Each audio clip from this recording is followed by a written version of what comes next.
मुझे दिल्ली में एक आदमी मिला, मैंने क्या करता है, बोले टिम्बर मर्चेंट। अरे मैंने टिम्बर मर्चेंट कहाँ, बोले कर्नाट प्लेस में।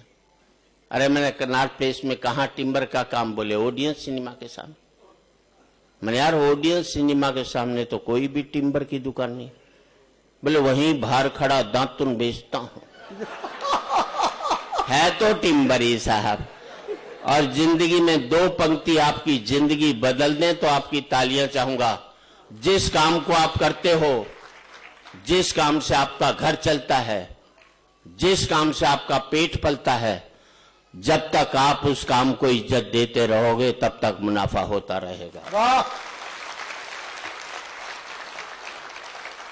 जिस दिन आप अपने काम पर बैठकर कहने लग जाओगे आजकल इस काम में कुछ नहीं रखा, उसी दिन से उसमें घाटा होना शुरू होता चला जाएगा।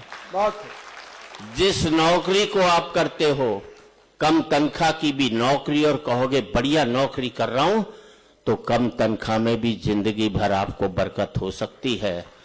और लाखों रुपए महीने की नौकरी को कोसते रहोगे तो कभी भी जिंदगी में बरकत नहीं होगी साहब। और ताली इस बात पर चाहिए साहब, काम पर जब भी जाओ तो ऐसे जाओ जैसे मंदिर में जाते हो, क्योंकि मंदिर में भगवान से कुछ मांगते ही तो हो, और आपका काम आपको वो सब देता है जो आप भगवान से मांगने के लिए जाते हैं। वाह वाह वाह, क्या कहने, क्या कहने, वाह। काम से बड़ी पूजा कोई नहीं होती जिसका आपने पालन किया है। और एक बात और कहना चाहता हूं, जिसका आपके जिंदगी का आपको पढ़ा मैंने, कुछ भी हो जाए, व्यापारी की कमीज मैली रह जाए लेकिन उसका अकाउंट कभी भी मैला नहीं रहना चाहिए जिंदगी भर। अगर व्यापारी वही सफल होता है जो अपना अकाउंट भाई खाता साफ सुथरा रखता है, जो गंदे रखते हैं उनके काम भी पता नहीं कहां के कहां पहुंच जाते हैं। अच्छी बात पर अच्छी ताली बजनी चाहिए ताकि हम लोगों का तो एक ही अपराध रहा, हमने पार्टियों को वोट देना शुरू कर दिया। अगर हम अच्छे व्यक्ति को वोट देना शुरू कर देते तो हर एक पार्टी वाले अच्छे व्यक्ति को टिकट देना शुरू कर देते।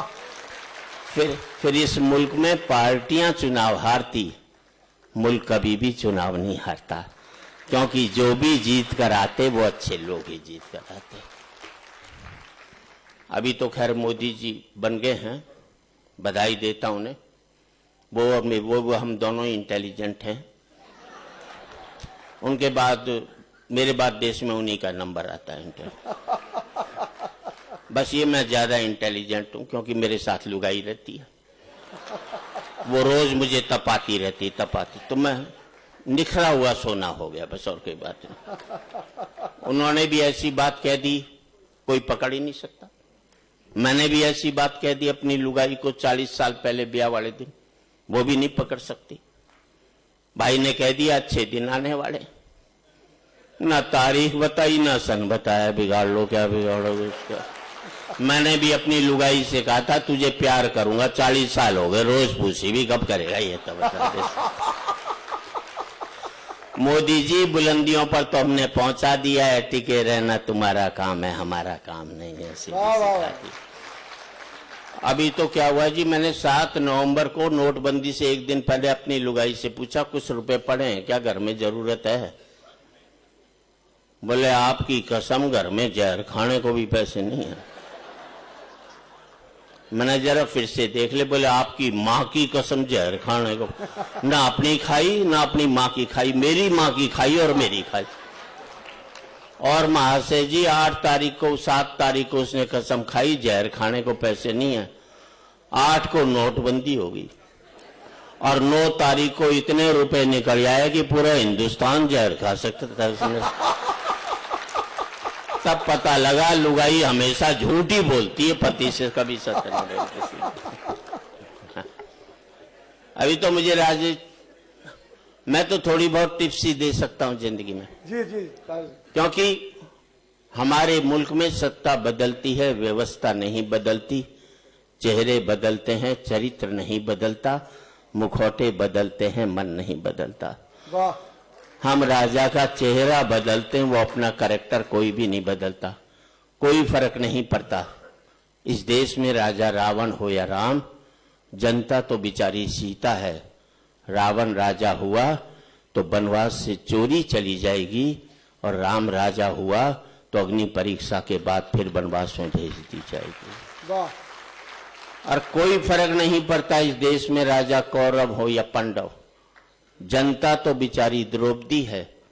कौरव राजा हुए तो चीरहरण के काम आएगी, और पांडव राजा हुए तो जुए में हार दी जाएगी। वाह। और कोई फर्क नहीं पड़ता इस देश में राजा हिंदू हो या मुसलमान, जनता तो बेचारी लाश है। हिंदू राजा हुआ तो जला दी जाएगी, और मुसलमान राजा हुआ तो दफना दी जाएगी। मुसलमान राजा हुआ तो बहुत।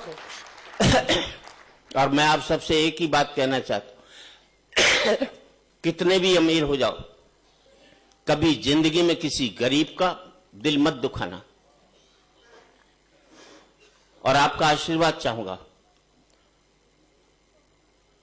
और अमेरिका में चले जाइए, सभी भारतीय मिलेंगे आपको, सब दुखी मिलेंगे। कोई आकर यही नहीं कहता सेठ बड़ा भूखा, मुझे रोटी खिला दे।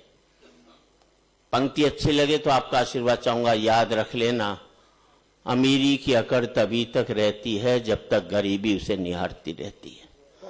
निहारना बंद कर दे तो हमारी अकड़ भी खत्म हो जाती है। नदी ने अकड़ते हुए कुएं से कहा, तेरी क्या औकात है तुझे पता है?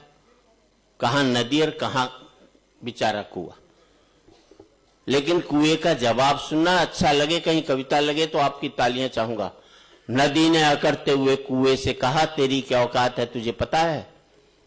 कुआं हाथ जोड़कर बोला, बहन जी भटकाव और ठहराव में कुछ तो फर्क होता ही है। वाह वाह। भटकाव और ठहराव में कुछ तो फर्क होता ही है। फर्क इतना ही है कि तुम प्यासे के पास जाती और प्यासा मेरे पास आता है। वाह। तुम ऊपर से नीचे की ओर जाती हो, इसलिए मीठे से खारी हो जाती हो। मैं नीचे से ऊपर की ओर आता हूं, इसलिए मीठा का मीठा ही रहता हूं। अपने लेवल से ऊपर उठोगे तो मीठे हो जाओगे, अपने लेवल से नीचे गिरोगे तो खारे होते हुए चले जाओगे साहब। और व्यापार हो या कोई भी हो साहब, व्यापार में उड़ने की कोशिश नहीं करनी चाहिए, बढ़ने की कोशिश करनी चाहिए। और मैं एक बात बता दूं, कितने भी बढ़ लेना आप व्यापार में, खूब तरक्की करना आप, बस एक बात देखते रहना कि तुम्हारे पांव ने जमीन तो नहीं छोड़ी है। वाह वाह वाह वाह, क्या बात है। आपके पांव ने जमीन नहीं छोड़ी तो बढ़ पाए। अगर पांव में